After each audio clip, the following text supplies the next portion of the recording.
The smell hits the American surgeon before he even unwraps the bandage. It is not just blood or sweat.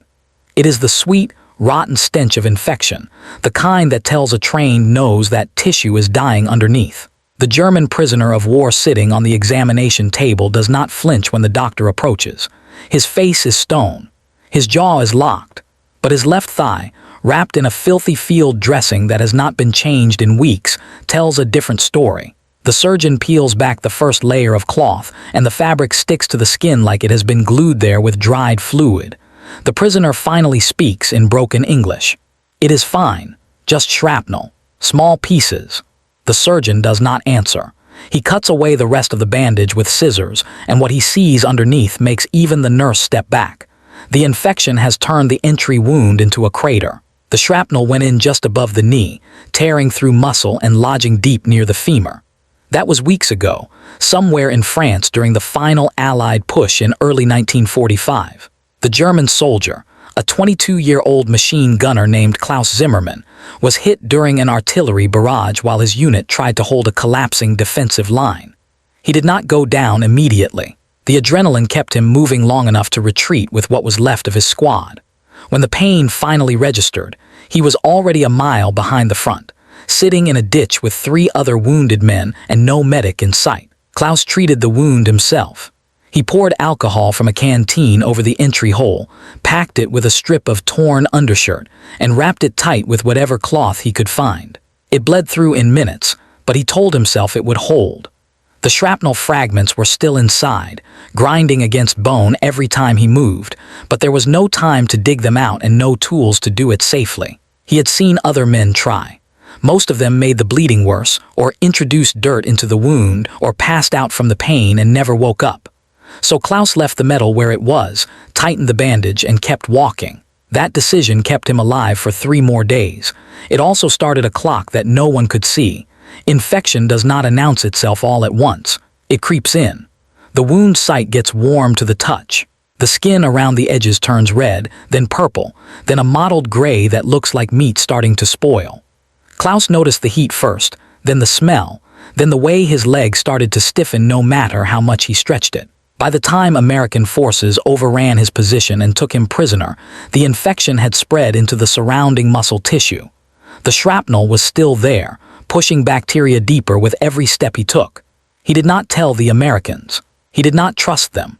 And in his mind, showing weakness to the enemy was worse than dying quietly. We are now in the first days after Klaus was captured, moving through the American transport system from the front lines to a holding facility. This is where most prisoners either get immediate care or slip through the cracks for days. Klaus was captured on April 9, 1945, in a farmhouse outside a French village whose name he never learned. American infantry had surrounded the building at dawn. There was no firefight. The 6 Germans inside had no ammunition left, no food, and no orders. They walked out with their hands up and were searched, tagged, and lined up in a dirt courtyard while officers decided what to do with them. Klaus stood in that line for 2 hours with his weight on his good leg, trying not to limp. If the Americans saw he was wounded, they might separate him from the others. He had heard stories about wounded prisoners being taken away and never seen again. The stories were mostly propaganda, but Klaus believed them. So he stood still, kept his face blank, and did not let the pain show. The Americans loaded the prisoners into the back of a truck and drove them to a temporary holding area 15 miles behind the lines. It was a fenced field with rows of tents, a processing station, and a makeshift clinic staffed by a single medic who was overwhelmed before the day even started. Klaus passed through the intake line without incident. The American soldier checking names and numbers barely looked at him. No one asked if he was injured. The medic was triaging gunshot wounds and amputations, not looking for hidden infections under dirty uniforms. Klaus was assigned to a tent, given a canteen of water and a piece of bread, and told to wait for transport to a permanent camp.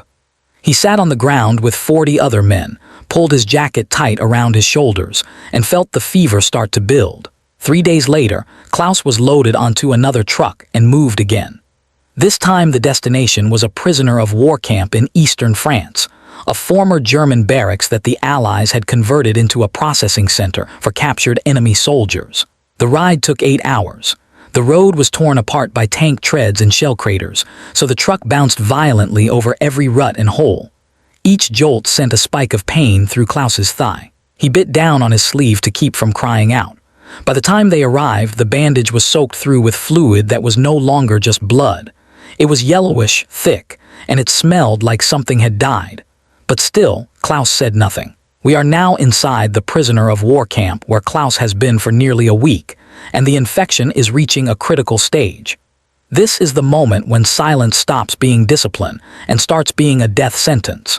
The camp doctor, Captain William Holland, was a surgeon from Pennsylvania who had been assigned to prisoner medical duty after spending 18 months in field hospitals patching up American soldiers. He did not ask for this job. Most doctors did not.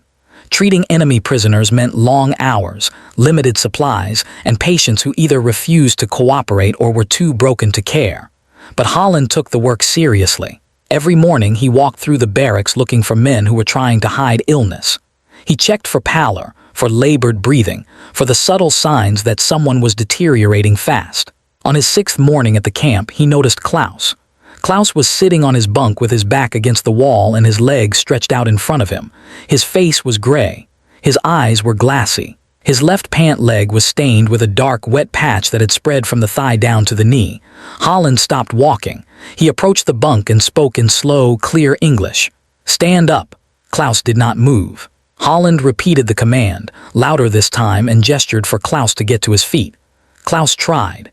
He planted his good leg, pushed himself upright, and immediately collapsed back onto the bunk. His left leg would not support any weight. Holland crouched down, reached for the stained fabric, and pressed 2 fingers against the thigh just above the knee. Klaus went rigid. Holland pulled his hand back and saw the damp residue on his fingertips. He did not need to smell it to know what it was. Holland ordered 2 guards to carry Klaus to the medical tent. Klaus protested in German, insisting he could walk, but his body had already made the decision for him. The guards lifted him under the arms and dragged him across the compound while other prisoners watched in silence. Inside the tent, Holland laid Klaus on an examination table, cut away the pant leg with scissors, and began unwrapping the bandage. The cloth came off in layers, each one more soaked and discolored than the last. When the final strip peeled away, the wound was fully exposed. The skin around the entry site had turned black at the edges. The crater itself was filled with a mixture of pus, dead tissue, and fragments of embedded shrapnel that glinted under the tent's overhead light. Holland looked at Klaus and said 3 words that made the young German's face finally crack. "Your wound is infected." We are still in the medical tent, and Captain Holland is now faced with a choice that will determine whether Klaus Zimmermann lives or dies in the next 72 hours. Holland knew that the infection had already spread beyond the wound site. The blackened tissue, the fever, the inability to bear weight, all of it pointed to deep tissue necrosis and possible sepsis. If the shrapnel stayed in, the infection would continue to advance. If it reached the bloodstream, Klaus would be dead within days. The only option was debridement, the surgical removal of dead tissue and foreign objects, followed by aggressive drainage and antibiotic treatment. The problem was that Holland had no anesthesia. The camp's medical supplies were limited to sulfa powder, bandages, and a few vials of morphine reserved for amputations. Cleaning out a wound this deep without putting the patient under meant inflicting pain that most men could not endure. Holland had done it before on American soldiers who had no other choice, but those men trusted him. Klaus did not. Holland called for his nurse, a corporal named Stevens who had assisted in dozens of field surgeries.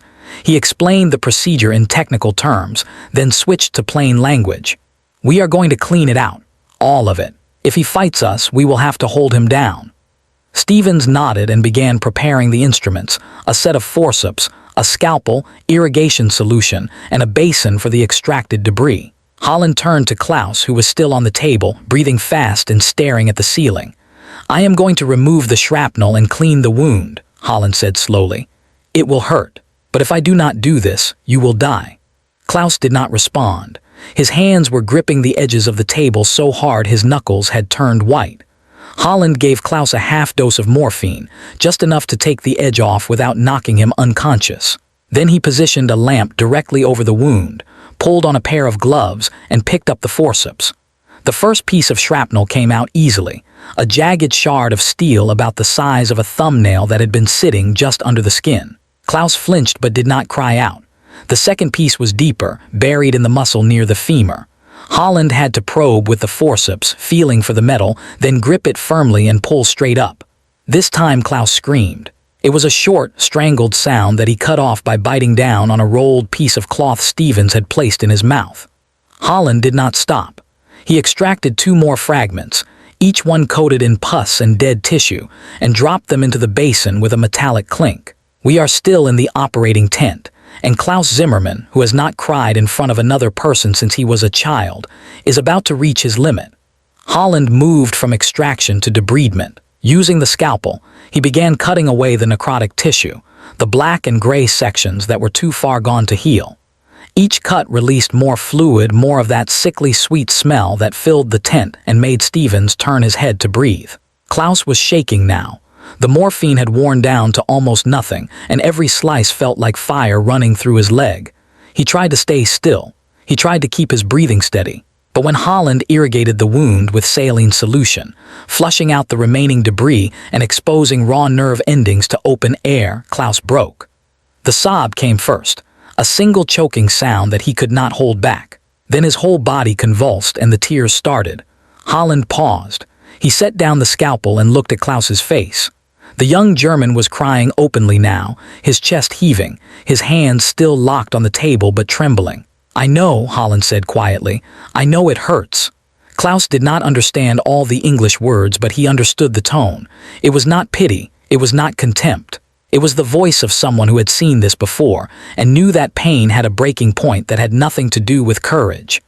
Holland placed one hand on Klaus's shoulder, a brief, firm pressure, then went back to work. He packed the wound with sulfa powder, covered it with clean gauze, and wrapped the entire thigh in a tight bandage that would hold everything in place while the body tried to heal itself. When it was over, Holland helped Klaus sit up. The young German was still crying, but quietly now, the kind of exhausted tears that come after the body has used up everything it had. Stevens brought a canteen of water, and Klaus drank it in 4 long swallows. Holland spoke again, slower this time. "You will stay here for observation. We will change the bandage every day. If the fever breaks, you will survive." Klaus nodded. He did not say thank you. He did not know how. But when Holland turned to leave, Klaus reached out and grabbed the doctor's wrist. The grip was weak, but it lasted just long enough to say what words could not. Let us know in the comments where you are watching this from. Are you in the United States, Germany, the United Kingdom, or somewhere else? We would love to know who is keeping these stories alive. Klaus's story is not unique, but it is a reminder that medicine in war does not stop at the front lines. We are now 3 weeks into Klaus's recovery, and the question is no longer whether he will survive, but what survival means when the war is almost over. The fever broke on the 2nd day. Holland had expected it to take longer, but Klaus's body, ravaged as it was, still had enough fight left to push back against the infection once the source was removed. The wound itself took longer to stabilize. For the first week, Holland changed the bandage twice a day, checking for signs of reinfection. Each time, the cavity looked a little less angry, a little more pink around the edges where new tissue was trying to form. By the end of the 2nd week, Klaus could stand without help. By the 3rd, he could walk short distances with a limp that would probably never fully go away. Klaus did not speak much during his recovery. He followed orders, took his medication, and sat quietly on his bunk when he was not being examined. But something had shifted. Other prisoners noticed it. The stone-faced defiance was gone, replaced by something softer, something that looked almost like relief. One of the other German prisoners, an older man named Ernst who had been captured at the same time, asked Klaus what the American doctor had said during the surgery. Klaus thought about it for a long time before answering. He said, "I would die if he did not help me." Then he helped me. If you are enjoying this story and want more untold accounts from World War II prisoners of war, make sure to subscribe to the channel. We are bringing you stories that most history books never covered. Klaus's case was one of thousands, but it represents a larger truth about how medical care for prisoners of war varied wildly depending on who held them and where. We are stepping back now to look at the broader picture of prisoner medical treatment during World War II. because Klaus's survival was not guaranteed by policy. It was determined by circumstance. By the end of the war, the United States held approximately 378,000 German prisoners of war on American soil and in camps across Europe. Not all of them received the same level of care. Camps closer to the front lines, like the one where Klaus was held, often had better access to trained surgeons and medical supplies because they were part of the active military supply chain. Camps farther from combat zones, especially those in remote areas, sometimes went weeks without seeing a doctor. Infection rates among wounded prisoners varied depending on how quickly they were processed after capture. Studies conducted after the war estimated that untreated shrapnel wounds had a mortality rate of around 30% if left for more than 10 days. Klaus had been carrying his infection for nearly 3 weeks. The German military's own treatment of prisoners was far less consistent. Soviet prisoners of war in German camps faced mortality rates as high as 57%, many of them dying from starvation, disease, or deliberate neglect. Western Allied prisoners fared better, but medical care was still inconsistent. In some camps, wounded prisoners received surgery and antibiotics. In others, they were left to recover or die on their own. The Geneva Convention technically required captors to provide medical care equivalent to what they gave their own soldiers, but enforcement was impossible in the chaos of total war. Klaus was lucky. He was captured by Americans, treated by a skilled surgeon, and held in a camp with access to sulfa drugs. Change any one of those variables and he would have died. The shrapnel fragments extracted from Klaus's leg were later examined and catalogued. They were pieces of an American artillery shell, fired during the barrage that had wounded him in the first place. That detail, documented in Holland's medical notes, added a bitter irony to the case.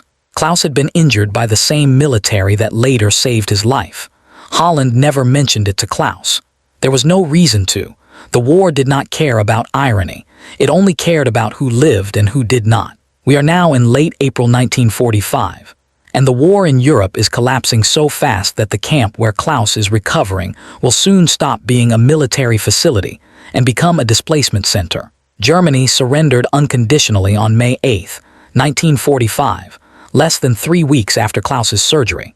The news reached the camp in the form of a loudspeaker announcement that most of the German prisoners did not fully believe at first. Some thought it was propaganda. Others thought it was a test to see who would celebrate and who would resist. Klaus, still limping and still sleeping in the medical barracks, felt nothing when he heard it. The war had already ended for him the moment Captain Holland pulled the first piece of shrapnel from his leg. Everything after that was just paperwork.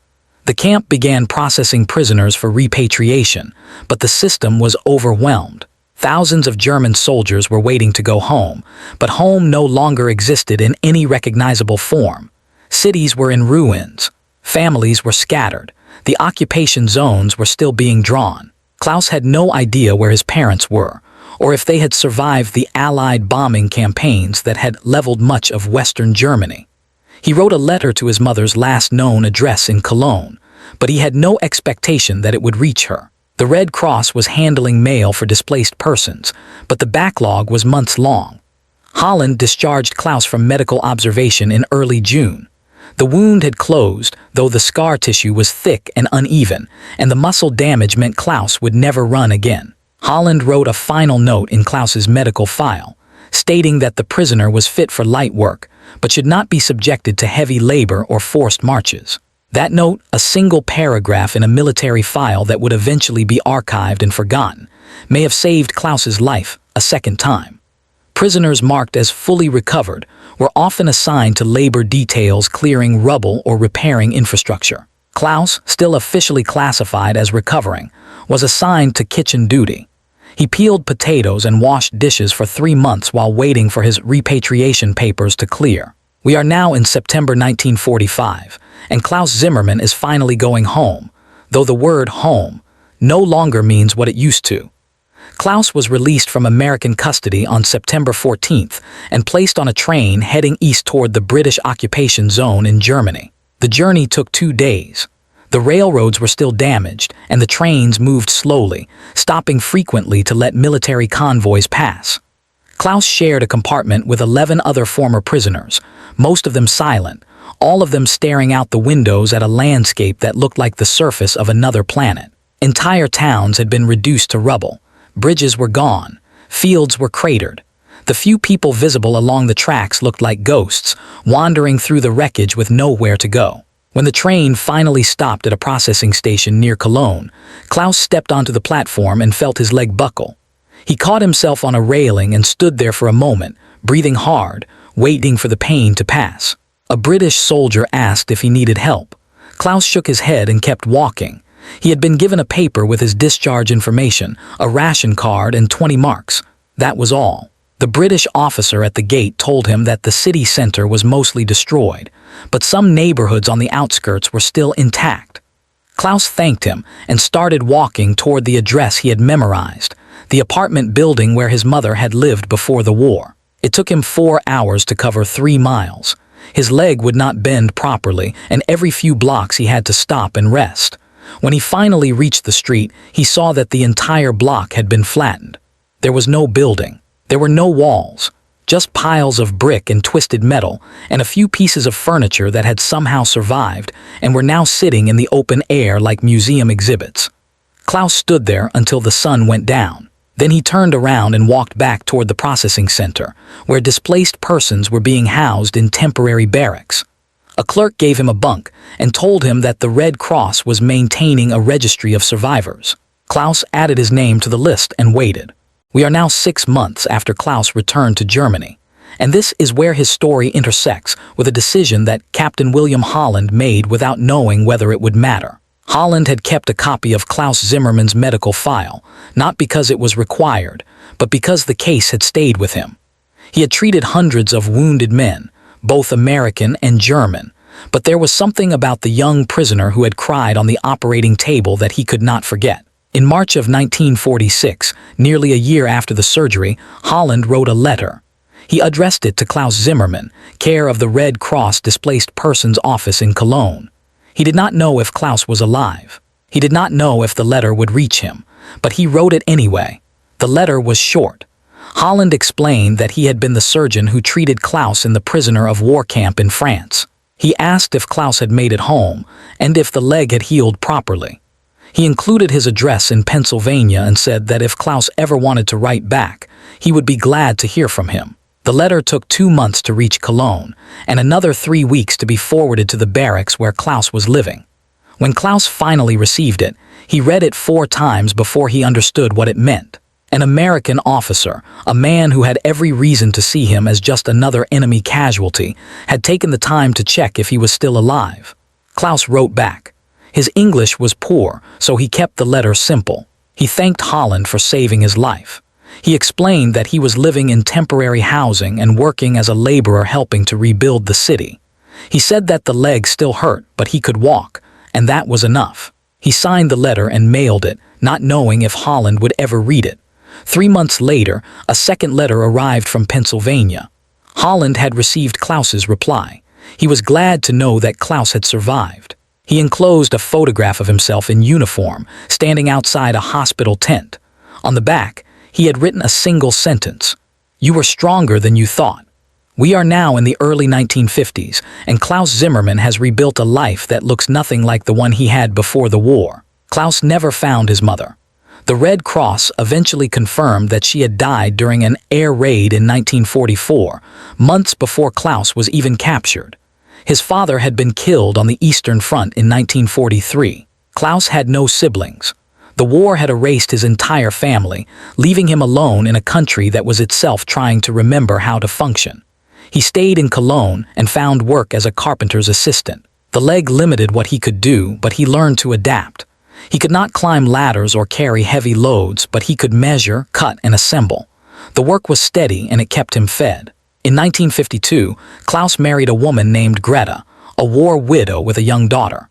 They met at a community kitchen where displaced persons gathered for subsidized meals.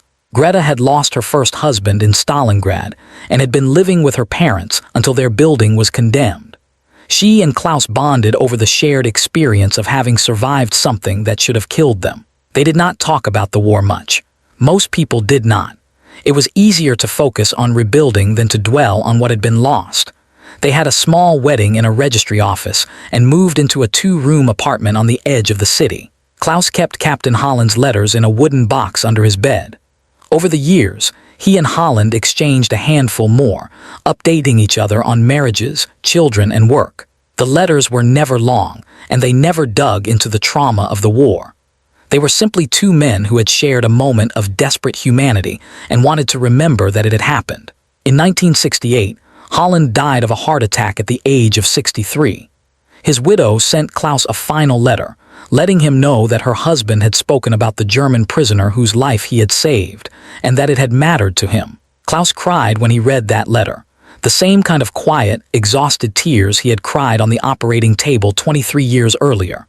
We are ending this story in the present, looking back at what Klaus Zimmermann's case tells us about war, medicine, and the thin line between enemy and human being. Klaus Zimmermann died in 1994 at the age of 71. The infection that nearly killed him in 1945 never fully left his body. The scar tissue in his thigh developed chronic complications, and he walked with a cane for the last 20 years of his life. But he lived. He raised Greta's daughter as his own. He worked until he retired. He saw Germany reunify. And every year on April 9th, the anniversary of his capture, he wrote a short note in a journal he kept, thanking a doctor he had met for less than an hour but who had given him 50 more years. Captain William Holland's decision to treat Klaus Zimmermann was not extraordinary by medical standards. It was simply the application of his training and his oath to a patient who needed it. But in the context of war, where dehumanization was the default and compassion was often seen as weakness, it was a radical act. Holland did not treat Klaus because he stopped seeing him as an enemy. He treated him because he never stopped seeing him as a patient. That distinction, small as it seems, is the difference between systems that heal and systems that destroy. The shrapnel fragments extracted from Klaus's leg were never returned to him. They remained in Captain Holland's possession until his death, stored in a small glass vial that his widow later donated to a military medical museum in Pennsylvania. The vial is still there, labeled with Klaus's name, his prisoner number, and the date of the surgery. It sits in a display case alongside instruments, photographs, and records from field hospitals across World War II. Visitors walk past it every day, most of them never stopping to read the card. But the fragments are still there, a tiny piece of metal that once carried death, extracted by hands that chose to give life instead.